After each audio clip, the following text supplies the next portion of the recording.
ഇന്ത്യയുടെ ഭൂപടത്തിൻ്റെ ഒരു രൂപരേഖ എളുപ്പത്തിൽ വരക്കാനുള്ള ഒരു ഉപായമാണ് ഇന്നത്തെ വീഡിയോയിൽ പറയുന്നത്.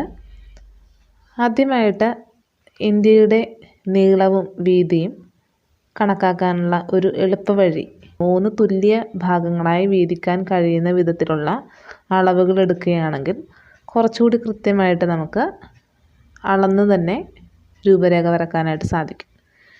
ഈ വീഡിയോയിൽ ഞാൻ എടുത്തിരിക്കുന്നത് 6 സെൻറ്റിമീറ്റർ വീതമുള്ള 3 ഭാഗങ്ങളാണ്. അപ്പോൾ 18 സെൻറ്റിമീറ്റർ നീളവും 18 സെൻറ്റിമീറ്റർ വീതിയുമുള്ള ഒരു ഇന്ത്യയുടെ രൂപരേഖയാണ് നമ്മൾ വരക്കാൻ പോകുന്നത്. 18 സെൻറ്റിമീറ്റർ നീളത്തിൽ വരച്ച രേഖയിൽ 7 സെൻറ്റിമീറ്റർ അകലത്തിൽ ചിത്രത്തിൽ കാണുന്നത് പോലെ 18 സെൻറ്റിമീറ്റർ നീളമുള്ള രേഖ കുരിശാകൃതിയിൽ വരക്കുന്നു.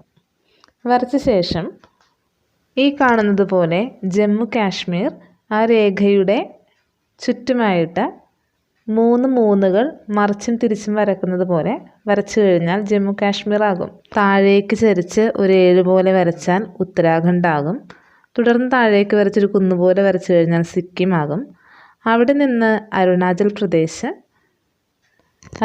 പ്രദേശിൻ്റെ 2 കണ്ണുനീർ തുള്ളികൾ പോലെ കിടക്കുന്ന മിസോറാം, ത്രിപുര എന്നിവയും വരച്ച് ഏകദേശം സിക്കിമിനോട് ചേർന്ന് വരച്ച ശേഷം താഴേക്ക് അതേപോലെ താഴേക്ക് ഇറങ്ങി ദക്ഷിണേന്ത്യയുടെ ഒരു വി ഷേപ്പ് ഫോം ചെയ്യുന്ന വിധത്തിൽ താഴേക്ക് ദക്ഷിണേന്ത്യ വരക്കുക. ഇംഗ്ലീഷ് അക്ഷരമാലയിലെ സി എന്നോ ജി എന്നോ ഒക്കെ പറയാം. ഗുജറാത്ത് ഉൾക്കടൽ കൃത്യമായിട്ട് വരക്കാം.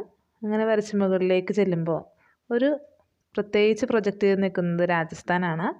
അത് വരച്ച് നമ്മുടെ ജമ്മു കാശ്മീരിലേക്ക് എത്തിച്ചു കഴിഞ്ഞാൽ ഏകദേശം ഇന്ത്യയുടെ ഒരു രൂപരേഖ നമുക്ക് ലഭിക്കും.